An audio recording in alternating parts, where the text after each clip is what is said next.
Good morning.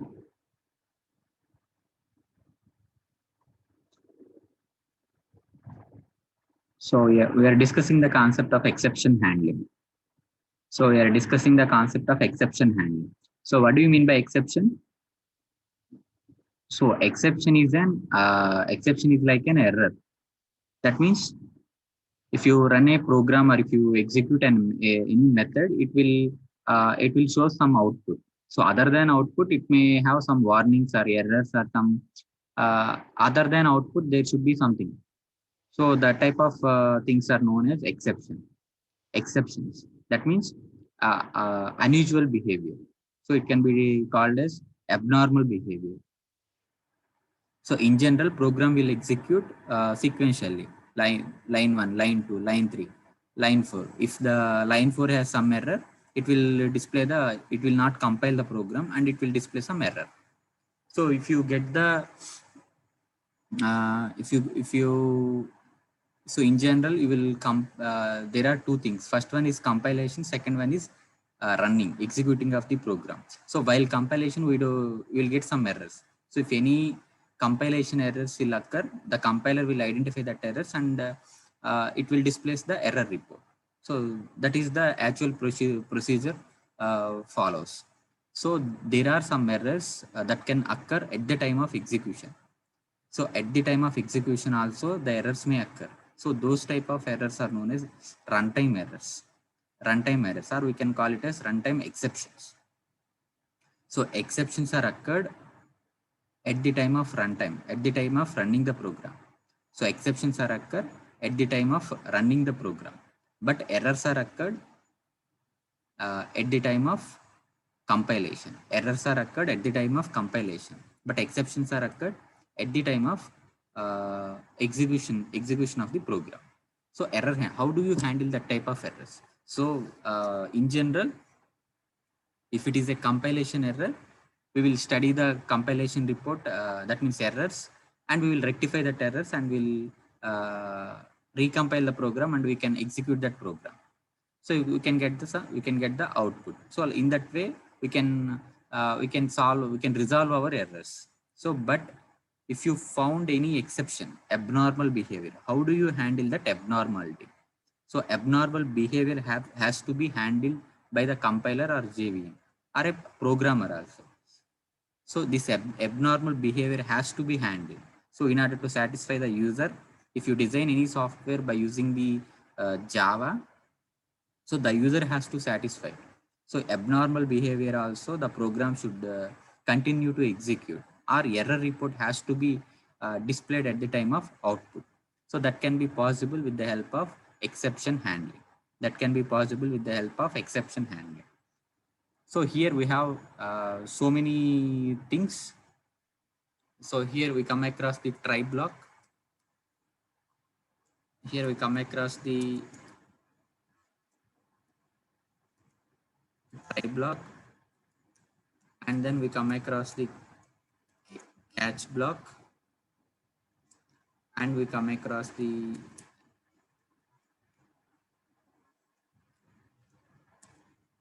throws, and then throw, and then finally, and then finally block. So these are the main things we can encounter in the exception handling. In order to handle the exception handling, we should know all these things. One should know all these things. First one, try block, and then catch block, and then throws class, and then throw. So there is a difference between throws and throw. And then finally, try, catch, finally. These are the blocks. Try block, catch block, and finally block. So these are the three Java construct which are used to handle the exception handling. So each one has its own purpose. So first one, try block. So try block is placed within the method, not within the method. The method which is going to behave abnormally, that method should be placed within the try block. So if you encounter this method can execute some errors. This method can have some abnormality behavior. So that type of methods are placed in the try block. So in order to raise that exception, the method must be placed in the try block. So exception వచ్చింది అని తెలియడానికి కంపైలర్ని try బ్లాక్లో పెడితే ఆ మెథడ్ని అప్పుడు కంపైలర్కి అర్థమవుతుంది. So that is try block. Next catch block. So catch block is also known as exception handler. Exception handler. So try block produces this type of error has produced. This is the exception. So try block responsibility is to handle that exception. So try block identifies the exception. Catch block resolves that exception. That exception is handled in the catch block. So try block is immediately followed by catch block. Try block is immediately followed by catch block. So there should not be any statements in between the try block and catch block. So if the program execution continues in the try block, if it finds any abnormality or if it finds any exception, it will immediately throws the exception. It immediately throws the exception. So the catch block will handle that exception. And then throws. So throws is a keyword and throw is also a keyword. Throw is a keyword and throws is also a keyword, which are used to throw the exception. Throws the exception. So throws and throw we'll come to know in the coming sessions. And then finally. So finally is also like a try catch blocks. So the main purpose of finally is whether the error whether the exception is identified or not identified. The finally block will be always executed. The final block will be always executed. If you keep some statements within the final block means the statements are executed if you found any exception or if you don't found any exception. Either of these cases, so finally block will be executed. So this is the advantages of final block. So these are the 5 exception handling constructs which are widely used in the exception handling. So let us go further. Already we have seen the some brief introduction about the exception handling. So here everything is an object. So if you found the compiler can raise the exception means it will the exception is of object. We can treat that as object. The exception object. We can treat that as exception object. So that object has to be thrown to the catch block. So there may be any number of catch blocks. Any number of catch blocks. That means exception handling of type 1, type 2, type 3. Suppose division by 0. If you found the exception as division by 0, so that has to be solved. So that can be solved using the catch block, some catch block. And then there is a IO exception. That is another type of an exception. IO exception. If you want to handle that exception, we need another catch block. So there should not be any limit that only single catch block should be there. So there should be a multiple number of catch blocks.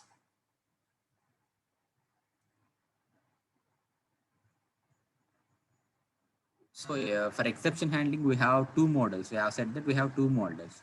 First one is termination model. First one is termination model, and then second one is resumption model. First one is termination model, and then the second one is resumption model. So termination model means, so these models are just architectures to handle the exception handling. In order to handle the exceptions in any programming language, either C or C++ or Java or any object-oriented programming, if you want to handle these exceptions, so we need to follow 2 models, either termination model or resumption model. So termination model means if you found any exception, the program execution stops. The program execution stops. That means the program execution terminates from that block, and then it will produce some error. So that is termination model. So resumption model means if you found, even though if you found any exception, the program will continue to execute. The program will resume to execute. That type of model is known as resumption model. So termination model is very simple in execution while compared to the resumption model. So if you found any exception, the program execution stops. So this is very simple to uh, execute, implement. It is very simple to implement. So resumption model means even though if you found any exception, the remaining program should execute. So that is very difficult to implement that. So Java follows termination model. So Java feature is simple. We said that Java is simple. That means we will follow the termination model. If you found any exception, the program execution terminates. So this is the concept of termination model as well as resumption model. So most of the programming languages follows termination model only. And then we have seen the hierarchy of exception classes. Hierarchy of exception classes. So all the exception classes are available in the throwable class. Throwable is a main class. Throwable is a main class for exception handling. All the classes regarding all the methods or interfaces needed for the exception handling are placed in the throwable class. So this is the main class for any exception handling mechanisms. So which is a subclass for object. So we said that object is a universal superclass. So object is an universal superclass. That means all the remaining classes are subclasses of object class. So throwable is a class. Likewise, throwable also inherit the properties from object.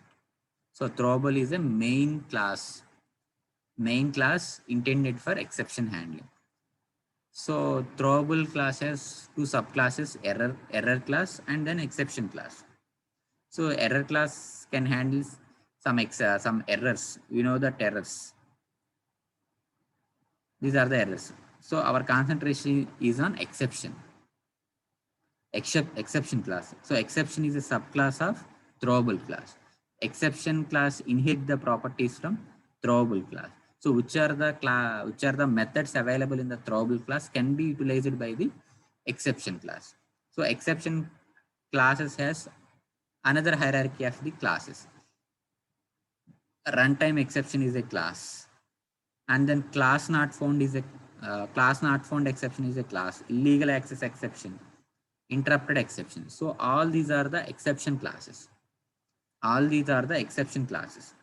runtime exception class has subclasses: arithmetic exception, class cached exception, array store exception.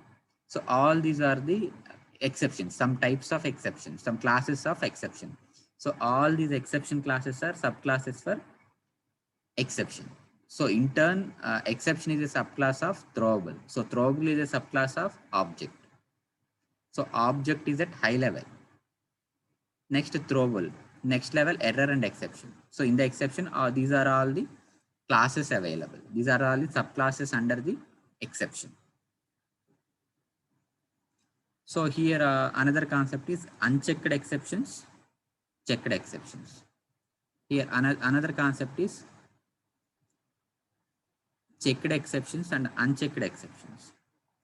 So checked exceptions and then unchecked exceptions.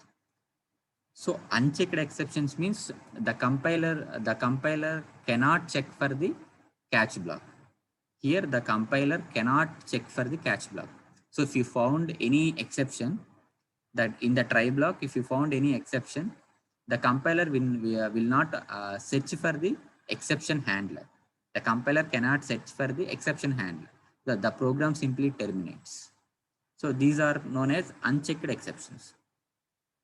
So runtime exceptions, arithmetic exceptions, all these are the unchecked exceptions. That means the compiler cannot search for the catch blocks, corresponding catch blocks. Then checked exceptions. So checked exceptions means compiler will search for the error handler. The compiler will check for the catch block. So if you found the process is, if you found any exception in the try block, the compiler will has to search for the catch block. So in order to handle that exception, we need a catch block. So if you want to open the door, we need a lock. So the lock is at catch block. The lock is at catch block. So that the compiler will search for the catch block. The compiler will search for the catch block. So if the door has a lock, the lock has 4 keys. 4 keys. So if you want to open the door means we have to check all the 4 keys, all the available 4 keys. So that means if you have the 4-5 catch blocks, we have to search for the which exception handler can handle this exception, which key can open the door. So that can be done with the checked exceptions. So that is the concept of checked exceptions. That means the compiler will search for the exception handler, catch block, the corresponding catch block for the exception, which is raised by the try block. So these are the unchecked exceptions as well as checked exceptions. So let us move further.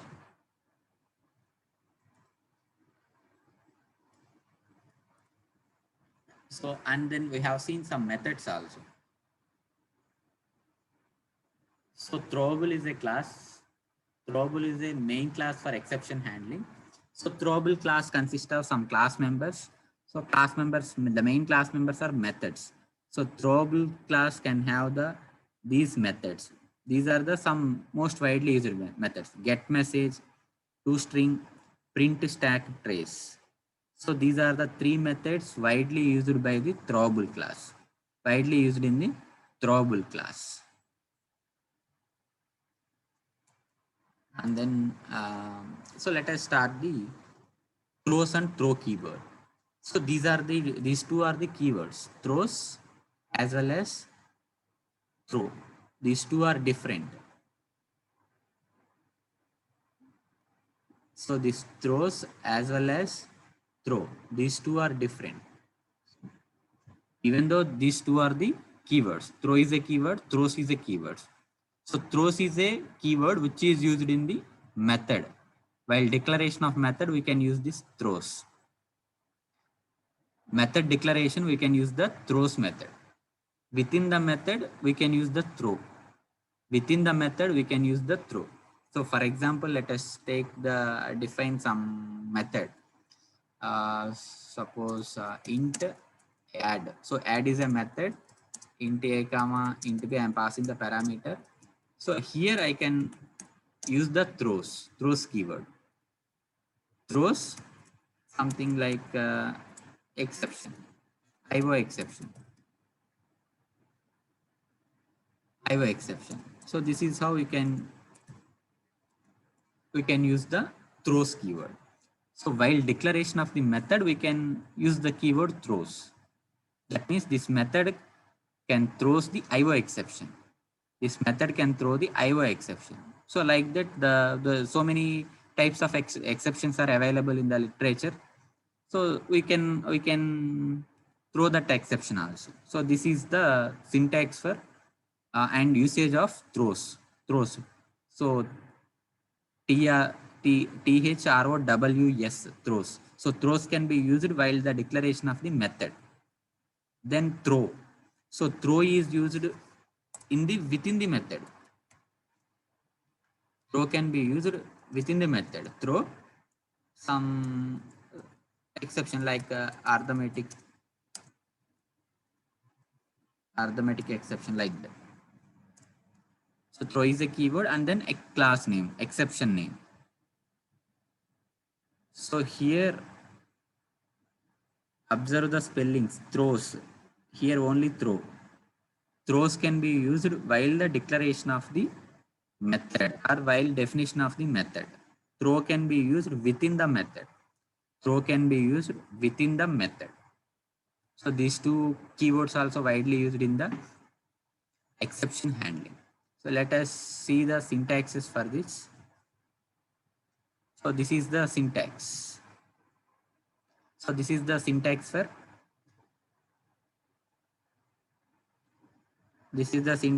throws.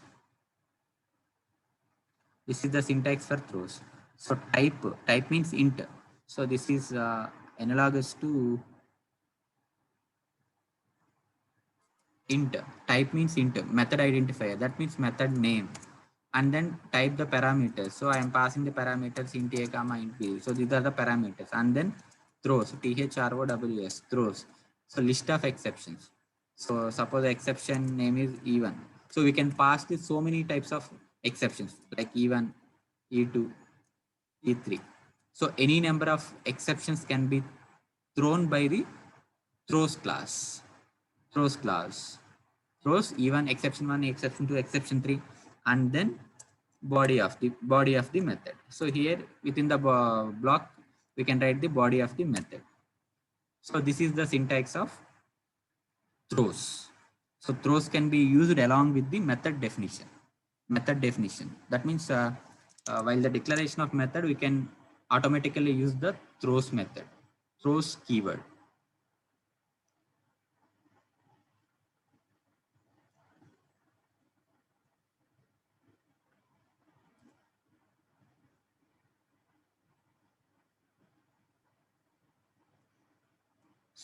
So throw keyword syntax is,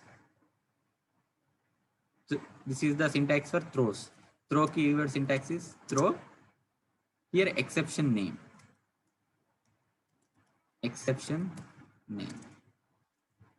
suppose any exception, throw exception. So here we can pass only single exception. Observe this one. Here we can pass only single exception. Here we can pass list of exceptions. We can have one exception, two exceptions, three exceptions. So more than one exception can be thrown by the throws keyword. Here throw means only single exception can be passed. Only single exception can be thrown by the keyword throw.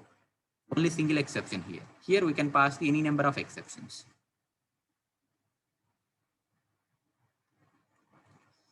So then we can see the try block. So you can check the syntaxes and programs for try block. So what happens in the try block? Where should we place the try block? So the main purpose of try block is to identify the exception, to raise the exception. So if you find this method raises some exception, means we can place that method in the try block. That means let us see the syntax here. So here I am writing some method, void or else int add int a comma int b. So here I am writing some method int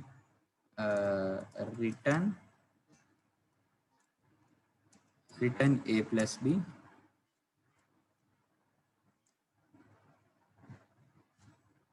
or else return a by b. Make the method as division, return a by b. So this is the actual method. So if you find that this method raises some exception, if the b value is 0, it raises exception. If the b value is 1, it produces output.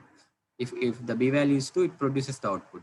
So in the one case, the program will execute some error or some exception. So you find that this method division, this method has some exception, the possibility of exception.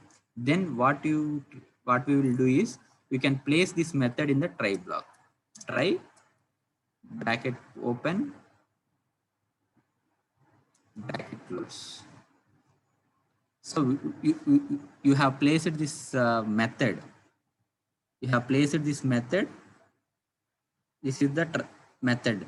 So this method has placed in the try block. Within the try block. It means that this if any exception is erased, that can be reported.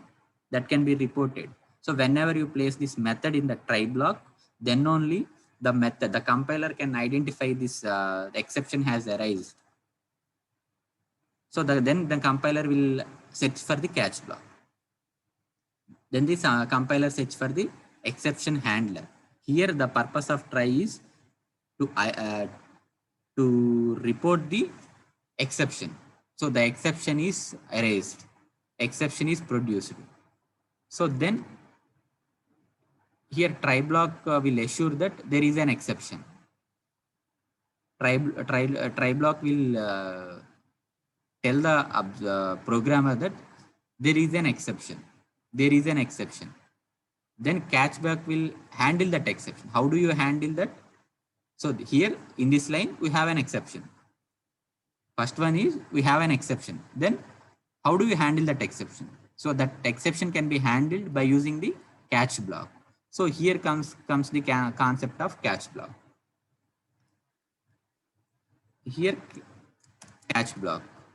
So catch block has some method, object or type. So we can have the some arithmetic exception E. I am passing some object E of type exception, arithmetic exception. So in the catch block, we can handle that exception. We can handle that exception. So this is the purpose of catch block. So exception is raised in the try block. Exception is handled in the catch block. Exception is raised in the try block. Exception is handled in the catch block. So there may be any number of catch blocks. Any number of catch block. So arithmetic exception E. So any type of arithmetic exceptions can be handled in this catch block. So next catch block, some IO exceptions. Next catch block, some interrupts exceptions. Like that, we have so many types of exception. For each exception, we have some exception handler. That is catch block. For each exception, we have a catch block. So if you found any exception, the compiler will search for the catch block. The compiler will search for the exception handler. So try block will tell the compiler that there is an exception. So the compiler will tell if you write the method within the try block, if you found any exception, then the compiler will know that there is an exception. The compiler and programmer will know that there is an exception. The next step is, how do you handle that exception? So that exception can be handled by the exception handlers, that is catch blocks. Then compiler will search for that. Exception has raised. Exception has erased. Then we have to find a solution for that. We have to handle that exception. That exception can be handled by the exceptional handlers, catch blocks. So immediately compiler can search for the catch block. So if the compiler find the catch block will be executed. The exception will be handled. So if the compiler cannot find any catch block, means that the JVM has some exceptions. That exceptions will be reported. So JVM will handle that. If you don't find any exception, any relevant type of exception, then the JVM will automatically execute some code regarding that, and then some exception will be erased. So this is all about the try block as well as catch block.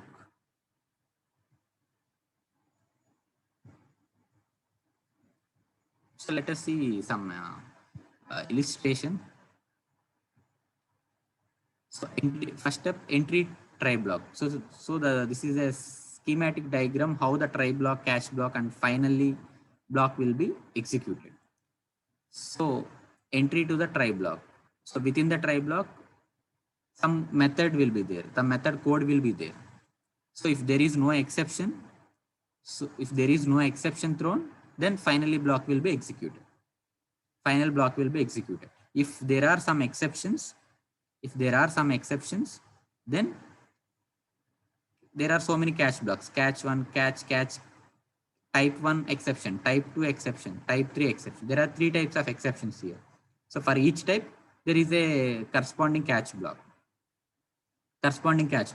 So if the exception is of type 1 will be executed. So type 2, type 3 will not be executed. Only one catch block will be executed for the one exception. So one exception, one catch block will be executed. So if the exception is of type 1 catch block will be executed. Remaining are not executed. So after this has executed, then final block will be executed. Finally block will be executed. So here the thing is, if you found any exception or if you don't found any exception, so finally block will always execute. finally block will always execute. So this is the finally block. Irrespective of the exception erased or exception not erased, the finally block will be executed. Finally block will be executed. If you found any exception, the compiler will search for the catch block. If you don't find the any exception, final block will be executed. After execution of the catch block, finally block will be executed. If there is an exception, catch block will be executed. After catch block, final block will be executed. If you don't have any exception, then final block will be executed. In all cases, in both of the cases, final block will be always executed. So this is the schematic diagram for try, catch, finally. How the try block will execute, catch block will execute, and finally will be executed. So let us illustrate with some diagram. So this is a cricket. So cricket scenario. So bowler bowls the ball, batsman hits the ball. So this is the cricket scenario. So here there are so many fielders here. Fielder 1, fielder 2. So here there are so many fielders. The fielder may catch the ball or the fielder may miss the ball. If the batsman hits the right side, offside, the offside fielder will catch the ball. If the batsman hits the right side fielder will catch the ball. Or else if batsman hits the off drive, that fielder will catch the ball. If the batsman hits the hits the ball with if the batsman hits the long side, the long side fielder will catch the ball. That means if you found any exception, not all the fielder will catch it. So if the batsman hits the ball, then all the fielders will not come to catch that ball. The corresponding fielder will catch the ball. That means here, if you found any exception, the corresponding catch block will only be executed. The corresponding catch block will only be executed. Not all the catch blocks will be executed. Not all the catch blocks will be executed. The exception corresponding to that block will be only executed. So here the exception is no ball. Here the exception is no ball. That means this catch block will be executed. That means this fielder has to catch that ball. This fielder has to catch that ball. So this will not be executed then. This catch block will not be executed. This catch block has to be executed. Why? Because the batsman hits the no ball. That means this fielder has to catch the ball. So this is some general scenario to understand the concept of try block as well as catch block. So next one, finally block. So finally block means, so in all the cases, if you found the exception, final block will be executed. If you not found the exception, final block will be executed. So in all the cases, finally means this block of statements will be executed irrespective of the exception. Irrespective of the exception, finally block will be executed. Whether if you found the exception, catch block will be executed. After the catch block, finally block will be executed. If there is no exception, directly finally block will be executed. So this is the must executable statements, finally block means.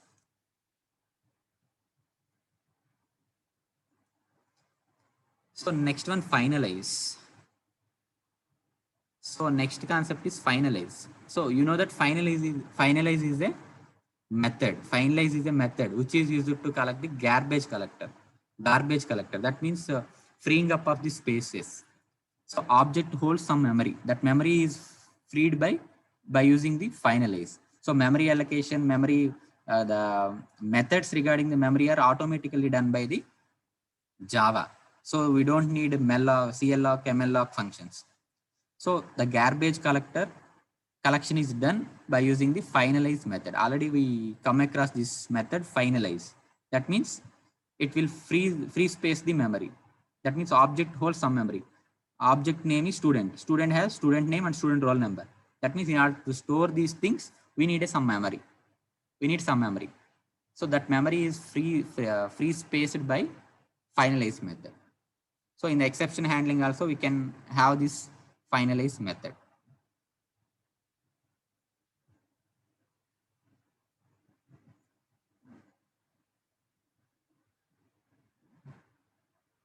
So this is the some syntax he has given. Finalize is a method. Finalize is a method which throws throwable. Throwable is a main class, and then this is the block. This is the finalize method. So in that method, we can have try block, catch block, finally block. All the blocks will be executed. So if you want to use that finalize block, means you have to use this one, super.finalize. Super.finalize method. You have to invoke the finalize method as super.finalize. Why? Because so finalize method is already used in the already predefined in the util package, already predefined one. So we are reusing that one. We are reusing that finalize method. That means this method has super.finalize in order to differentiate the superclass method as well as subclass method. We will use the super keyword. So in order to set the compiler that this method has to be executed, superclass method has to be executed. In that cases, we can write the super.finalize. So this is the syntax for finalize.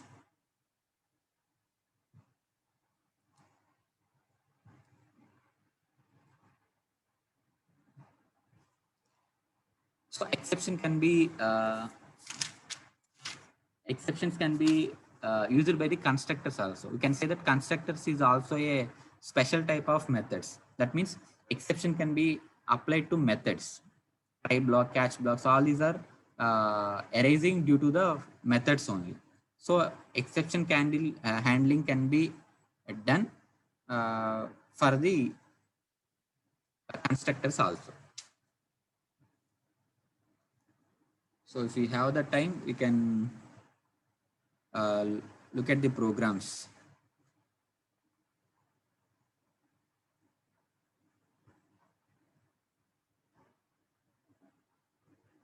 So this is in today's class, we have seen the basics of the exception handling, and then purpose of the try block, and the purpose of the catch block, and the purpose of the throw, as well as throws keyword. And then we have seen the finally block also, finally block also. And then we have seen the finalize, and then constructors methods, exception handling for constructor methods.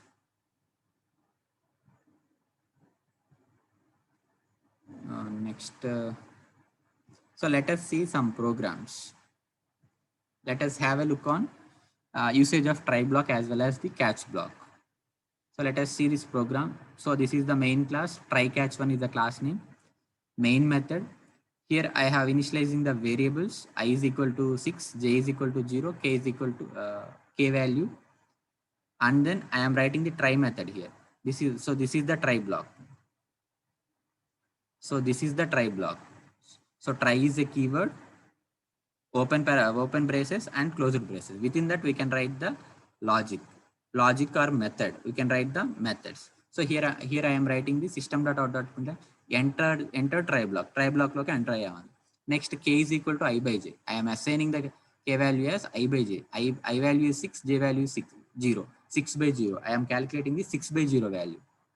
So I am exiting the try block. So this is the try block. The logic is placed here. The logic is k is equal to I by j. So this is the logic. This is the method. Then here the exception is raised. Here the exception is raised. 6 by 0. There is no answer for that. So for that we need to handle that exception. For that we need a catch block. Catch. So this is an arithmetic operation. Arithmetic operations. Here arithmetic operators are used. So this is arithmetic exception. So this is the arithmetic exception is a class. Arithmetic exception is a subclass of runtime exception. Runtime exception. So I am passing the exception as E object. So E is a object name. arithmetic exception E. So in that catch block, we are printing the E value. We are printing the E value. So this is the catch block. So this is the catch block. So catch is a block, try is a block. So in the try block, exception arised. In the catch block, exception is handled. Exception is handled. So this is the main method. This is the main class is closed. So let us see this program. Let us check the output.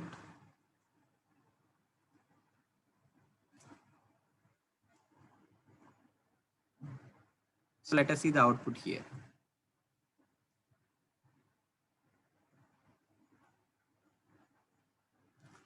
So here enter the try block. So that printf statement is executed. Then after that k is equal to I by j. After that exception is raised. Exception is raised. Then program execution stops. That means the statement is not executed.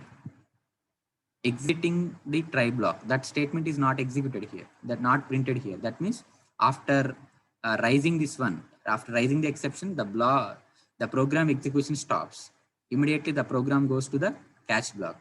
So in the catch block, we are throwing the exception division by 0 exception. So this is we have not written this statement. So we have already this class is available. Arithmetic exception class is available. So I am passing that object E. I am printing that object E. So in that object we have this data. This is printed. So this is because this is called as termination model. Termination model. Java follows the termination model. If the exception arises, the program execution stops here. The statement will not be executed. The program execution stops here. This existing the try block will not be executed. Whenever if you found the exception, the program execution terminates and execute the catch block. So here catch block is executed. So okay na?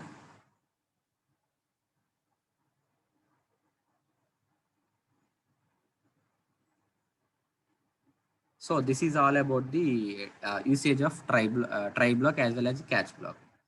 So in tomorrow's class, we can see the try block, catch block, and finally block.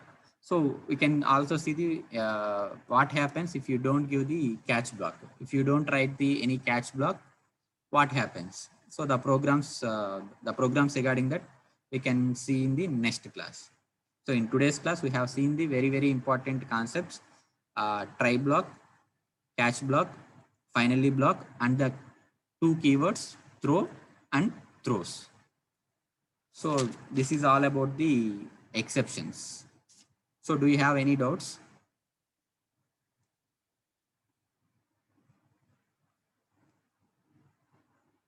So arithmetic exception is a class name. So you can see that hierarchy of the classes. There is a diagram, hierarchy of the classes. So arithmetic exception is a subclass of runtime exception. So runtime exception is a subclass of exception. So exception is a subclass of throwable. Throwable is a subclass of object. So this is a hierarchy of the classes. So I'm defining E as an object. I'm passing the parameter as object. So here exception means we can pass the object. Exception is treated as object. We can pass the exception E. E means object. Some naming, some identifier, name E. So we are going to print that E object. Object is E. So the object contained the value division by 0 exception. So this is how the generally try block and catch block will execute. So any doubts?